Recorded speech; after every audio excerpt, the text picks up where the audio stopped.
Ration card కుటుంబానికి గుర్తింపు కార్డని ration card ఉంటేనే ప్రభుత్వం ఇచ్చే సంక్షేమ పథకాలు అందుతాయని నర్సాపూర్ ఎమ్మెల్యే సునీతారెడ్డి మెదక్ జిల్లా కలెక్టర్ రాహుల్ రాజ్ అన్నారు. శుక్రవారం నాడు కొల్చారం రైతు వేదికలో కొత్తగా మంజూరైన 384 మంది లబ్ధిదారులకు సునీతారెడ్డి జిల్లా కలెక్టర్ రాహుల్ రాజ్ రేషన్ కార్డులను పంపిణీ చేశారు. ఈ సందర్భంగా సునీతారెడ్డి మాట్లాడుతూ రేషన్ కార్డు కుటుంబానికి గుర్తింపు కార్డని అన్నారు. రేషన్ కార్డు ఉంటేనే ప్రభుత్వం అందించే సంక్షేమ పథకాలు అందుతాయని చెప్పారు. కార్యక్రమంలో తహసీల్దార్ శ్రీనివాసచారి రెవెన్యూ సిబ్బంది పాల్గొన్నారు.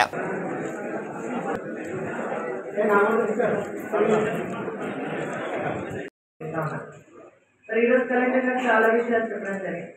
వాస్తవాలు ఏంటంటే రేషన్ కార్డు అనేది మనకు ఒక గుర్తింపు.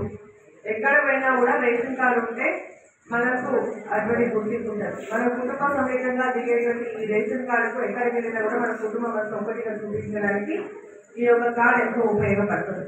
రేషన్ కార్డు లేకపోతే మనకు ప్రభుత్వం ఇచ్చేటువంటి ఏ పథకం కూడా కాదు. అదేవిధంగా మనం ఎక్కడికి వెళ్ళినా కూడా మనకు అందరికీ గుర్తింపు ఉండదు. అందుకనే రేషన్ కార్డు అనేది ప్రతి ఒక్కరికి చాలా అవసరమైనటువంటి విషయం. ఎందుకంటే రేషన్ కార్డు ఉంటేనే మనకు అడ్రస్ ప్రూఫ్ కింద వస్తుంది. మన పిల్లలు చదువుకోవడానికి ఎడ్యుకేషన్ పరంగా వస్తుంది. అదేవిధంగా మన పిల్లలకి ఫీజు చేయడానికి, అదేవిధంగా స్కాలర్షిప్లకు వస్తుంది. ప్రభుత్వం ఇచ్చేటువంటి బియ్యానికి వస్తుంది. ప్రభుత్వం ఇచ్చేటువంటి సబ్సిడీ లోన్కి రేషన్ కార్డు కావాలంటారు. మనకు ఆరోగ్యం బాగాలేదే ఏదైనా హాస్పిటల్కి పోతే ఆ హాస్పిటల్లో కూడా మనం ఈ రేషన్ కార్డు చేస్తే మనకు ఆరోగ్యశ్రీ అని వర్తిస్తారు. లేదంటే బిల్లు పెట్టుకుంటే సీఎంఆర్ అని వస్తారు.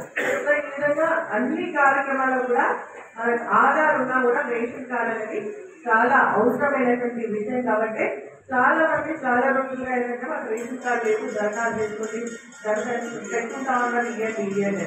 కాబట్టి ఈరోజు ఏంటంటే మరి కంటిన్యూస్ ప్రాసెస్ ఇది. మరి ప్రభుత్వం ఈరోజు ముందు పెట్టేసి మళ్ళీ కూడా పెండింగ్ లో ఉన్నటువంటి ఈ యొక్క రేషన్ కార్డు చేయడం చాలా సంతోషంగా తెలియజేస్తూ